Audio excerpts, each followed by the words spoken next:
and then pursue the puck when it was deflected into an open area of the ice, and Bergeron finds an open seam, and their chemistry was obvious on that one-timer goal.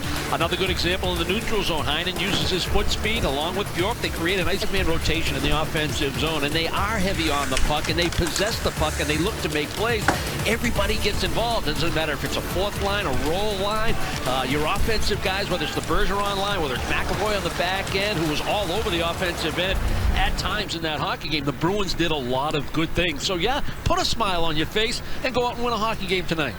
When diminutive defenseman Torrey Krug first appeared on most Bruins fans' radar, it was in the 2013 playoffs when he instantly had a big presence. And part of that presence was his vision, his ability to see the seam, to get his shot through and score goals against the likes of Henrik Lundqvist in the playoffs. Well, when that vision was obscured by an astronaut helmet after he suffered a broken jaw about 5 minutes into his preseason, it really set Krug back. But since that mask has come off, he has been a different player. Yeah, it's no coincidence. If you ask Torrey Krug, I'm not so sure he would agree with how different it is to have to play with that mask. It's more the broken jaw than anything, and the missed time. You know, he missed the playoffs last year, then he misses a lot of training camp. He misses the beginning of the year, so to speak, and now he's going to try to find his game on the go, on the job, and it's not that easy. The numbers bear it out, though. To your point, Jack, I mean, that right column is impressive. What he's done since he's really back playing with the normal equipment that he's used to playing with, and has the vision that allows him to be an effective guy on that back end. You know, he wants to play with pace, and that pace can be in the defensive zone when you don't have the puck by taking a good angle and making the steal. He's not going to overwhelm you with size, so use your guile in order to come up with pucks, but he really uses that quickness and that vision on the offensive end. Turn plays up in the neutral zone real quick. He loves to be that fourth layer, that fourth guy. That's how goals are scored in the NHL today. If you can activate that defense when you pick up pucks, skate to space, draw people to you, that will open up the forwards, deliver the puck at the right time, make it tape to tape. That keeps the rhythm of the offense in motion. And when he's playing like that, he's a dynamic player on the back end. You know he's going to play 20-plus minutes given the roster and what the Bruins have on the back end. So he's a critical part of your success, and he needs to play well, and he's playing well right now. Well, Toronto feels pretty good about its game, so it should be a pretty entertaining night at TD Garden. It was about a century ago that they signed the armistice. And continued today up in Toronto. The player inductees took questions from fans and media. Our Adam Pellerin is in Toronto with continuing coverage all weekend long. Well, when you play the game for as long as these folks have, you might have a story or two. And that certainly is the case today at the Fan Forum, where we heard from former Bruins Mark Recchi and Dave Andrechuk, along with Canadian Olympic champion Colleen Goyette and longtime Ducks teammates Teemu Selanne and Paul Kariya. Now, each member of the panel was asked where they were when they got the Calder Hall of Fame. Paul Kariya picks up the story from there. I was surfing, and luckily for me, I'm not in great shape, and it was a great day out there, and I was a little tired, so I wound up coming in. I got home around 11:45 California time, and I turned on my phone, and there was a message from Teemu, and there was 9 calls from a 416 number. So what had happened was that they were trying to get a hold of me, and Teemu had been told earlier, and so they called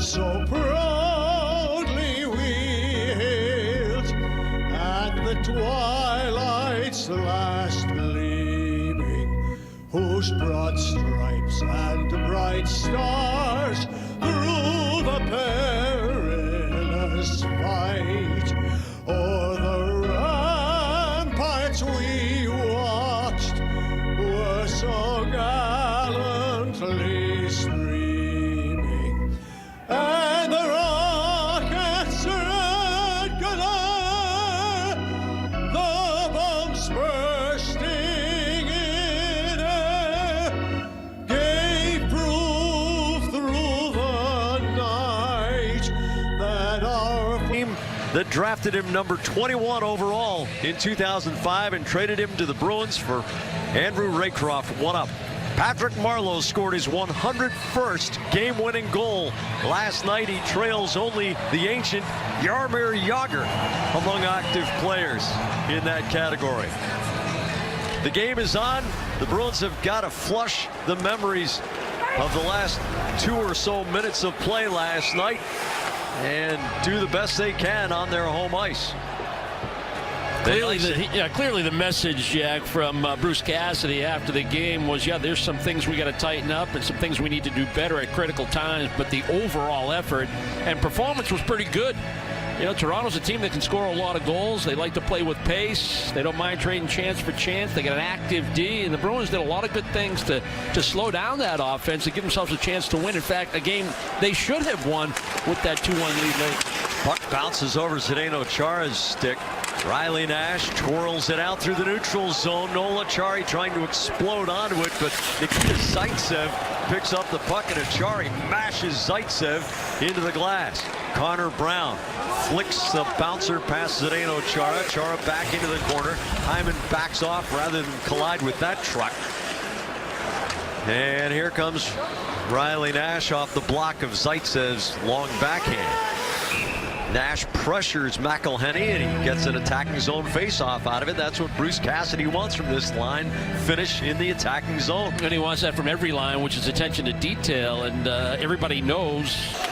The Bruins change out after the dump in. Carrick hesitates, then rattles one off Dominic Moore's tape. Torrey Krug back, sidesteps Matt Martin's hip. Martin back of the Boston goal, centers it off of Anders Bjork's skates.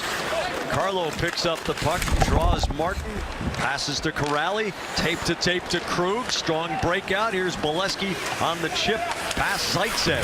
Bolesky hard to the end boards.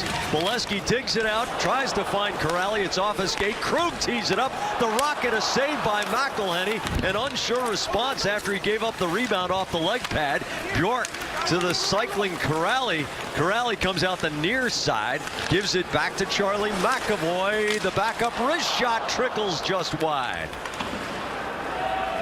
Moore sends the puck off glass. Yeah, no coincidence again, Jack, that you have a quality break with Corrali coming low as an... Here's Krug, the wrist shot right into the crest on McElhenney's chest. Tape to Zach. Hyman Carlo with a hard check, and that separates Hyman from the puck. Vetrano stabs at it. Schwartz on the far side. Zaitsev pokes it low. Carlo A-frames, gets around Hyman, who engages him. Connor Brown wedged off the puck as Heinen got underneath. 3-on-2 on the counter. Schwartz sees his line mates peel off and hit while they were both on their knees. Kadri takes a number. Krug racing up the left wing. The saucer pass looking for Pasternak, who tried a one-hand tip. Bergeron races to the boards to keep the puck alive for the moment. Kevin Miller to Marchand. Wing to wing to Krug. He hammers it. It takes a crazy bounce off the high glass. Here's Bergeron closing, deking the backhand. A save by McElhenney. And now we got a tussle between Hainsey and Pasternak, and Marchand getting pulled off by Komarov. Well, it started with Kadri on the hit on Pasternak after the backhand by Bergeron, and that was a result of what happened back in the defensive zone for the Bruins when Pasternak went in after Kadri. Yeah, and Kadri took the number. It's going to be a good, contentious Saturday night game at TD Garden. Looking for the rebound. No surprise to see 43 in blue and white from behind on Pasternak, trying to shove him into the crossbar. And we had a little extracurricular